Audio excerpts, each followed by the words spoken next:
36 days to elections. More oil as ExxonMobil announced its 16th oil find, Radio Essequibo 95.5 FM officially commissioned, and President Granger calls on citizens to elect leaders that have their interest at heart. Stay with us as we take you through major stories covered from January 25 to 31, 2020.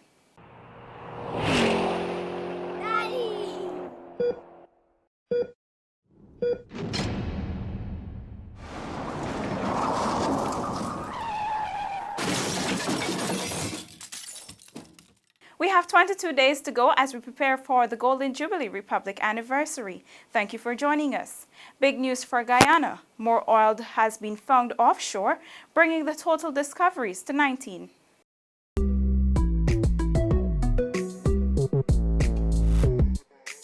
The Department of Energy on Monday announced that ExxonMobil has made its 16th oil discovery offshore Guyana, bringing the total number of discoveries up to 19.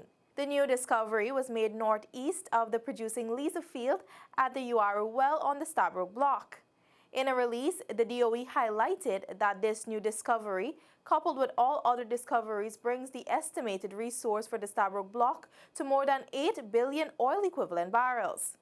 According to Dr. Mark Bino, the Cooperative Republic of Guyana welcomes this new discovery, which follows closely on the heels of the start of oil production on December 20, 2019. All Guyanese should welcome this new discovery and should begin to appreciate that the nation is on the cusp of major economic transformation and sustained development. The Department of Energy remains committed to working with its partners and ecosystem of agencies to ensure that the benefits from the sector, both direct and indirect, redound to every Guyanese. End of quote. The Uaru well encountered approximately 94 feet of high-quality oil-bearing sandstone reservoir. The well was drilled in 6,342 feet of water and is located approximately 10 miles northeast of the Liza field. Dr. Bino stated, the petroleum sector is already stimulating increased employment and expanded services, and we are expecting a ramping up of these benefits during the decade of development 2020 to 2029. Which is aimed at ensuring that the country's petroleum resources are utilized to improve citizens' quality of life and retaining greater value from the sector for Guyana and all Guyanese. End of quote. This is Guyana's third discovery after the country commenced oil production on December 20, 2019.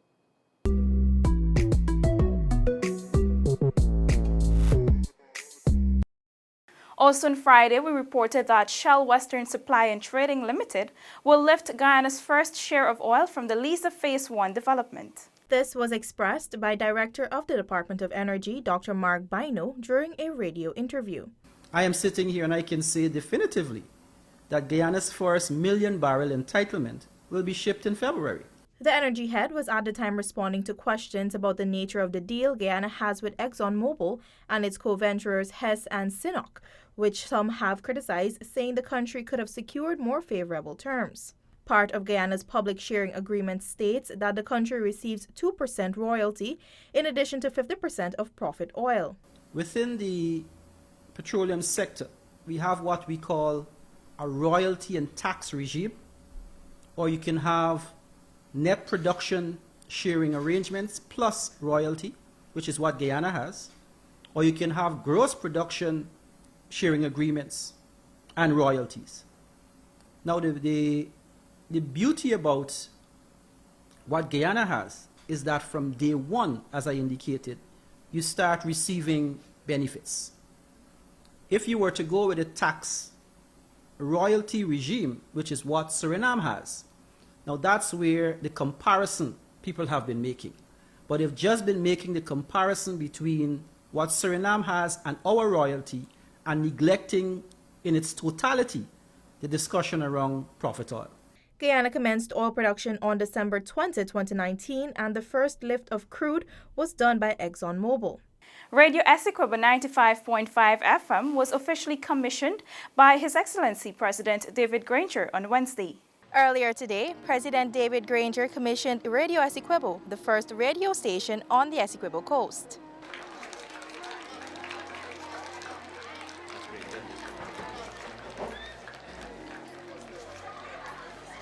It's all together fitting that today we should launch a major communication system here in Guyana, the regional public broadcasting service that you've heard about.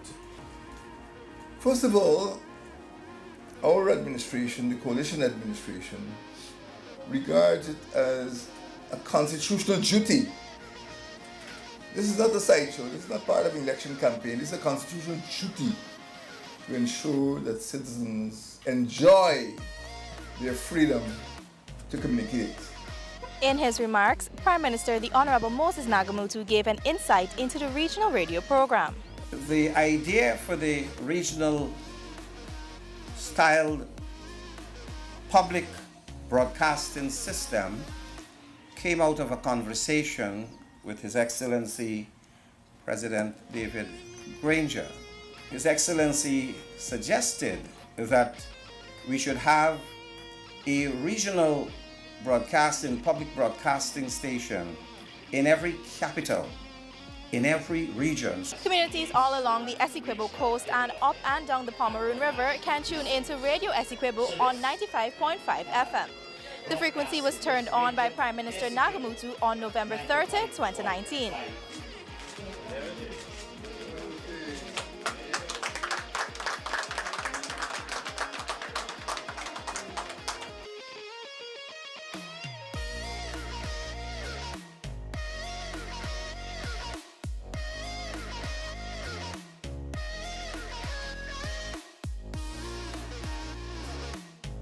Reporting from Radio Essequibo with senior videographer Kenny-Ann Bacchus and Narakan for InfoHub. The need for citizens to elect leaders that have their best interest at heart was underscored by President David Granger at a massive rally at Esplanade Park in New Amsterdam on Monday evening. For many years, Region 6 communities were neglected under the PPPC administration. When the coalition government took office in 2015, the PPPC-dominated RDC unsuccessfully attempted to stymie the central government's plan to develop areas including New Amsterdam. His Excellency President David Granger therefore called on the residents of the East Berbice quarantine to use March 2, 2020 to elect leaders at the local government level that are committed to their development. This region is too important to lose. This region is too important to put in the hands of the PPP Civic. The APNU plus AFC deserves to control Region 6 to deliver a good quality of life to the residents of this great region.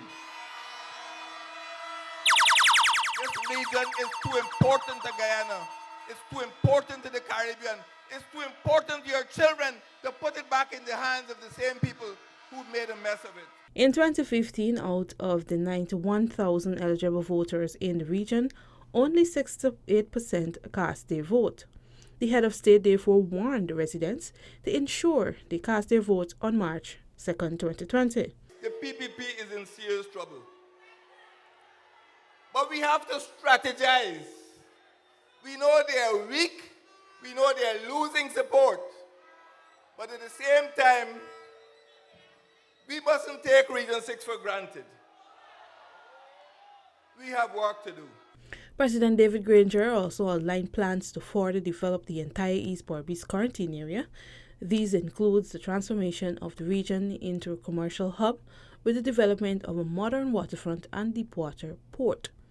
Establishment of manufacturing centers will also be realized and cottage industries advance.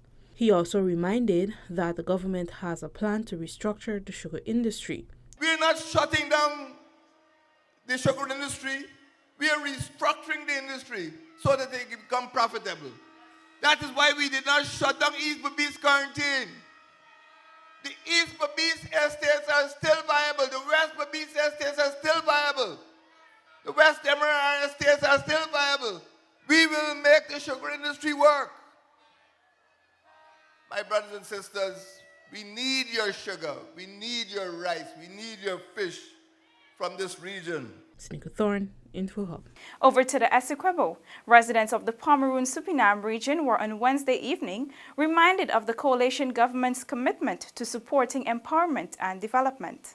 During a rally at Damon Square, Anna Regina, His Excellency David Granger commented on the vast potential of the region, noting that Pomeroon Supanam is a powerhouse. I came back here and we went to the Region Agriculture and Commercial Exhibition. And when I saw what you all could produce in this region, the coconut water, the rice, the timber, the fish, the juices, everything you can want, you can get out of this region. This region is the rice bowl of Guyana, the food basket of Guyana. The president also remarked that while the region is known for its agricultural production, it also produces successful and hardworking people, highlighting that over the last 4 years, the government has invested heavily in ensuring citizens are empowered in all aspects. We're supporting development. You've seen the difference in your roads and your streets and the street lights. We're supporting the development of people by ensuring there are better schools and better health centers. We're supporting the subvention to villages and to women's groups.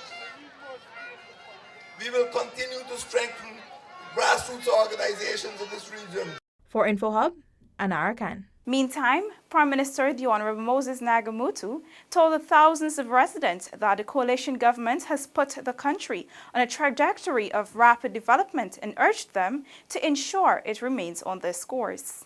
The Prime Minister was at the time addressing a massive crowd assembled at Damon Square, Anna Regina. Citing a wide range of developments within the Pomeroon Supanam region, the Prime Minister said billions of dollars were spent on upgrading sea defenses in Essequibo and across Guyana to protect farmlands and rice fields and the livelihoods of those farmers. You are also the beneficiary of the work of our government. We have invested over $4 billion to shore up the sea defenses in Essequibo and elsewhere from the ravages of the sea. We have spent billions of dollars to renovate the Dawa pumps. He reminded when paddy bugs infested the rice fields, it was the current administration that declared an emergency and put measures in place to address the situation. Essequibo is rice, and rice is Essequibo. And we are very pleased to say that last year, Guyana recorded the highest paddy production and rice production, the second highest within 5 years. This is because we invested in the farmers. Prime Minister Nagamutu reiterated his call for persons to judge the government on its track record of transformation over the last 4 years. For InfoHub, Anara Khan. At that same rally, citizens were assured that they will enjoy all the rights enshrined in the Constitution. This was made clear by Foreign Secretary Carl Greenwich. The APNU-AFC government, our coalition, is the best party for us. We have been tried, we've been tested, and we have been proven that we have the ability and the capacity to lead. Minister Rajkumar alluded to how the government addressed constant blackouts the people of Essequibo experienced for years under the previous administration. In April 2019, we commissioned 3 brand new generating sets at Guyana. Don't stop the progress, brothers and sisters. Brothers and sisters, I want to tell you this, that our presidential candidate, our current president, is a man of honesty, integrity, and decency. Minister within the Ministry of Communities, Annette Ferguson, told the residents that the government's performance in under 5 years is remarkable compared to what took place under the previous administration, especially in the housing sector. Let me remind you, Essequibo, billions of your money, taxpayers' dollars, were spent to create Pradoville 2 for the high and the mighty, like Mr. Barra Jagdio and his friends, while the ordinary you out here, hard-working Guyanese, were thrown on a piece of land with no visible infrastructure.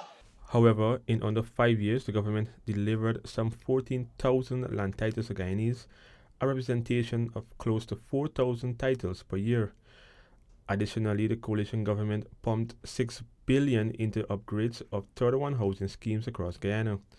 From the $6 billion, over $2.9 billion was spent on the construction and upgrades of roads, while another $2.7 billion was spent on the provision of electricity. Our policy is to ensure that we make housing available to Guyanese, regardless of color, class, or creed. That is the fact. Isaiah Braffett for InfoHub. On Thursday, His Excellency David Granger announced plans to recapitalize, expand, and improve the Guyana Police Force during the decade of development. Opening the annual Guyana Police Force Officers Conference at Baridi Benab State House, President David Granger reminded that it was constitutionally mandated to serve and protect everyone everywhere within Guyana. Acknowledging the country's geographic, demographic, and economic factors which place a heavy burden historically on the force's organizational, operational, and administrative capabilities, he noted the need for recapitalization. The Force's transportation fleet since 2015 has been increased with the addition of 338 new vehicles, motor cars, motor buses, motorcycles, motor pickups, minibuses, and all-terrain vehicles and other specialized utility vehicles. 34 boats, engines, and other riverine craft were added to the marine branch over the past 5 years. The use of body cameras by ranks, piloted in Division 4, is now being extended to other divisions. The 9/11 system, as you've heard, was revamped. Expenditure current and capital increased by 85% from $7.5 billion in 2014 to $13.9 billion in 2019. The coalition government, the president noted, has provided for $56.5 billion of the force's expenditure over the past 5 years. He described the force's strength of about 4,600 as inadequate. This, he noted, will be augmented during the decade of development. The force is challenged to enforce the law effectively. The force has started to overcome these constraints. Personnel has increased by 37.6% up to December 2019. It is now being supported by a 1,900-member constabulary. Policemen and women are now enjoying improved wages and salaries. The average pay of a constable has increased from $55,889 in 2014 to $88,237. Notable improvements, the president revealed, will see re-establishment of the aviation unit, expansion of the tactical services unit, a larger mounted branch, a strengthened marine branch for every division, and a communications branch linking every police station through a secure communications network. This police officers conference is about leadership. Officers are expected to be forward-looking, not to be retrospective only. Officers must commit to leading the force into a new era of modernization and greater professionalization, and to accelerating the reforms which are now taking place. Officers ultimately are the guarantors of human safety and public security, all the time, to everyone, everywhere in Guyana. The Guyana Police Force is observing its 181st anniversary in 2020. Paul McAdam for InfoHub. Walking lengthy hours to school is now a thing of the past for students of 2 South Rupununi villages. These pupils now have access to 2 fully equipped primary schools in Bashaizan and Ashuib that were commissioned on Thursday by Minister of Indigenous Affairs Honorable Sidney Alicock and Minister of Social Cohesion Dr. the Honorable George Norton.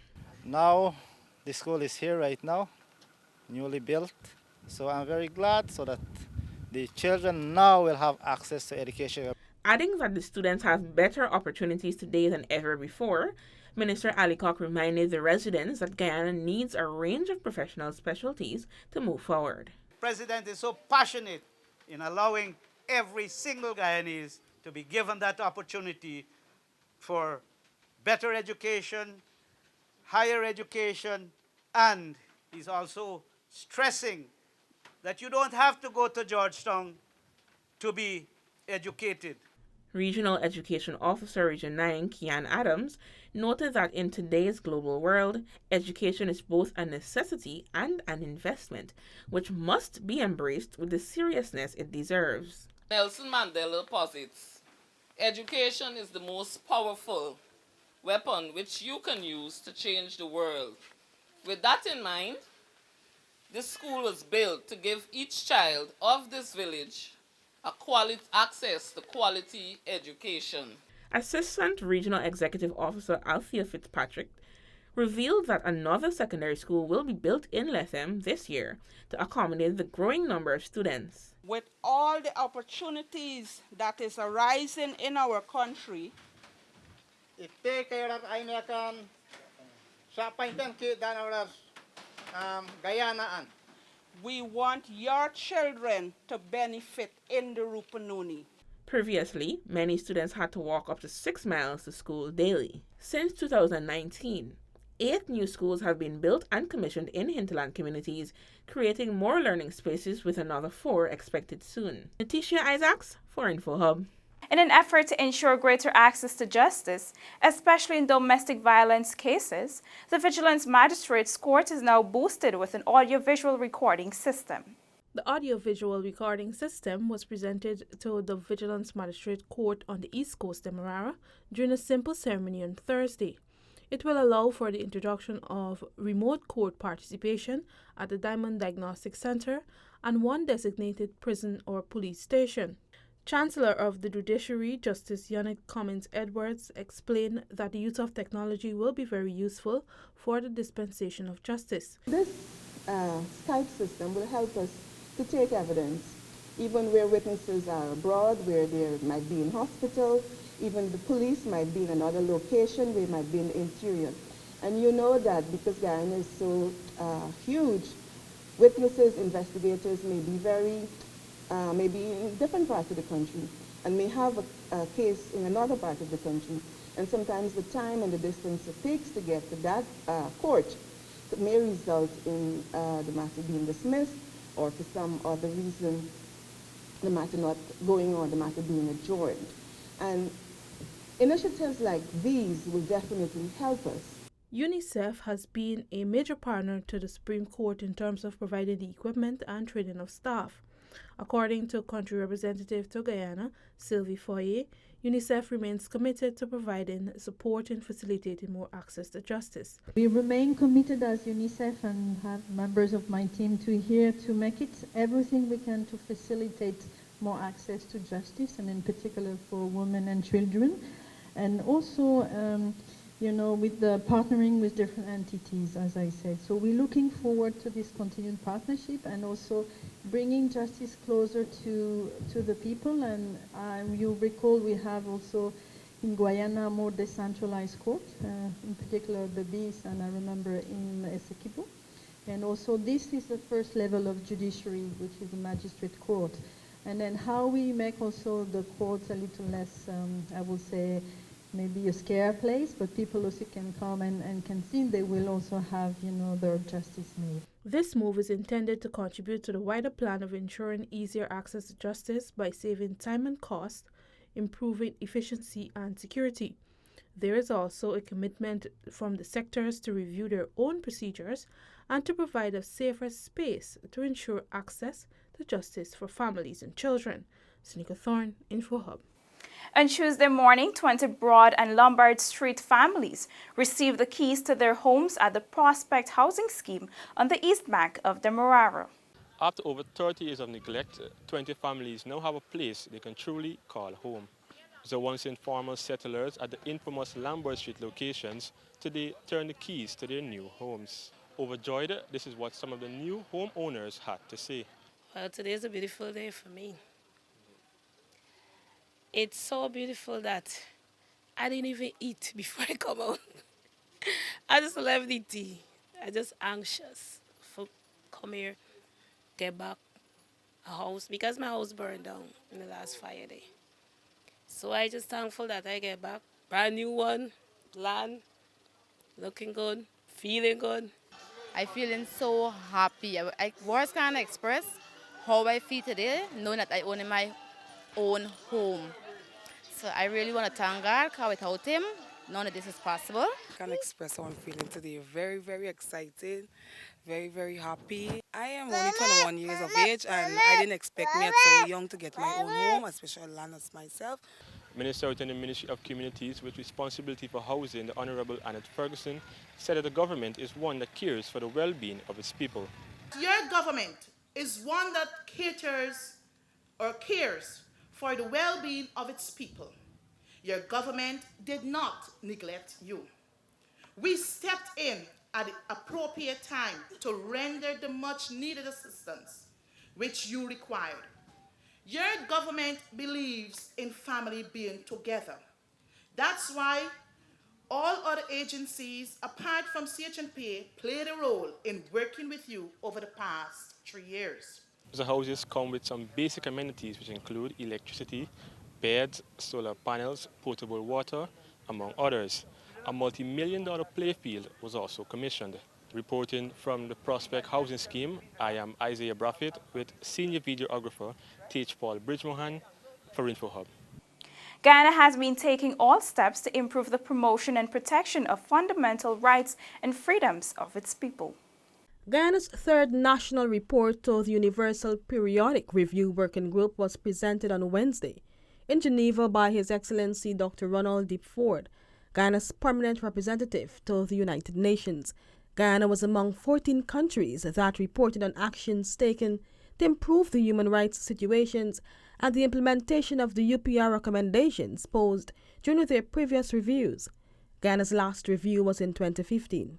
The government's commitment to this process and the improvement of the human rights situation in Guyana is tangibly demonstrated in the number of achievements recorded related to the implementation of its international human rights obligations and commitments since its last review in 2015. Dr. Ford reported that Guyana remains party to all human rights treaties and considers the UPR to be a beneficial process, which allows engagement with other states in the promotion and protection of the fundamental rights and freedom of its people. There are some characteristics of Guyana's context that influence Guyana's performance in implementing its UPR recommendations. I would like to highlight some of these at the outset. These are challenges related to Guyana's geographic dispersion, multicultural population, and economic and environmental vulnerability. Guyana is a small country with a population estimated at 750,000, where 90% of the people live on a strip of coastland that represents 10% of the country's landmass. The government confirmed support for the 88 recommendations and noted 55 for consultation and consideration. The national report identifies 31 recommendations as having been implemented. The remaining have been partially implemented, while others are engaging the attention of the government. For InfoHub, Alexis Rodney. The National Coordinating Coalition is the sub-recipient of a multi-million-dollar grant geared towards improved efforts and services in the fight to end tuberculosis in Guyana. The Ministry of Public Health, which is the principal recipient of a $103.5 million grant from the Global Fund, has agreed to have the National Coordinating Coalition execute TB awareness in Region 1 and parts of Region 9.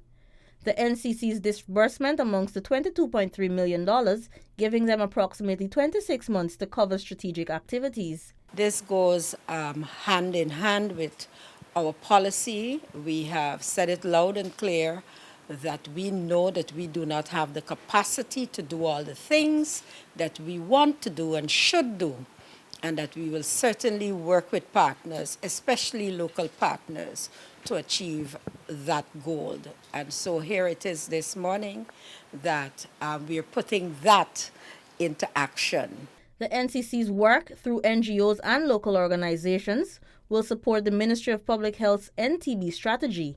This will be possible with increased home visits, training for improved diagnostic capacity, among other areas. We have been on the ground. We've been there, done that, and this partnership with the ministry is just an extension of what we have been doing. Say for, this is the second time around, we're actually partnering on the TB project. A lot of our work is known with and in HIV and AIDS. The National Tuberculosis Program will take the lead, collaborating with other relevant units within the ministry to achieve targets. The overall grant between Global Fund and the ministry gives a 3-year period for execution. For InfoHub, Delicia Haynes. Next up, we hear how residents in Durban Backlands Burnham Drive Annex are benefiting from improved access to potable water following the commissioning of a well by the Guyana Water Incorporated. This is life, and the residents of Durban Backland Burnham Drive Annex are very grateful beneficiaries of clean, safe water. Well, it helped us a lot, 100% a lot. I don't know about others, but for me it helped a lot because it wasn't easy fetching water from one place to here, and then you got to stand and wait. That was Onika Trim of Durban Backlands, Burnham Drive Annex. According to Trim, since the 29 standpipes were commissioned by GWI in March 2019, life has become much easier. Kyle Solomon, who has been living in the community for more than 6 years, said the move to address the water situation in the community was welcomed by the residents.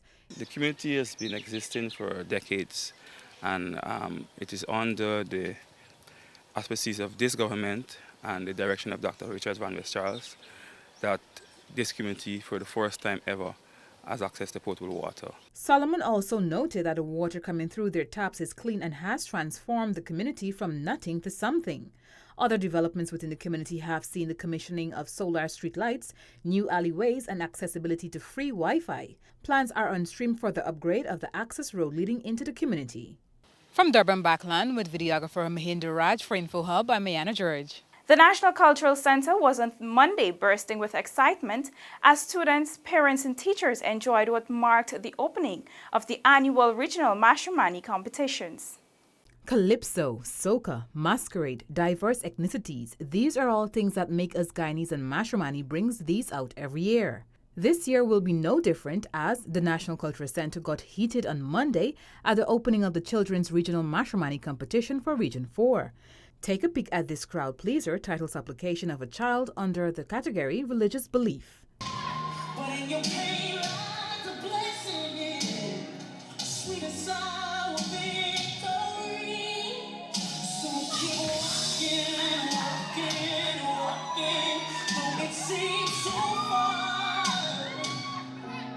District Education Officer Sherwin Blackman told InfoHub that this year's competition will see a special addition to the program in response to violence in schools. Well, since it's our 50th, we have a case where we have a new addition to our program this year, which is the jingle competition.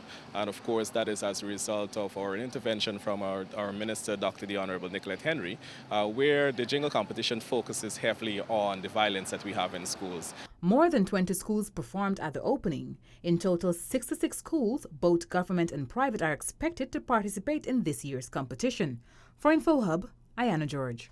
The competitions continued in high gear as Day 3 saw scores of students competing in the choir and jingle competition. This has been InfoHub Recap, which looked at major stories carried from January 25 to 31, 2020. Remember to subscribe to our website for more stories and follow us on our social media platforms. Also, do take some time to review the Diaspora Digest and all the publications found on our website. Have a safe and enjoyable weekend, and remember, we are one people, one nation with one destiny. Goodbye for now.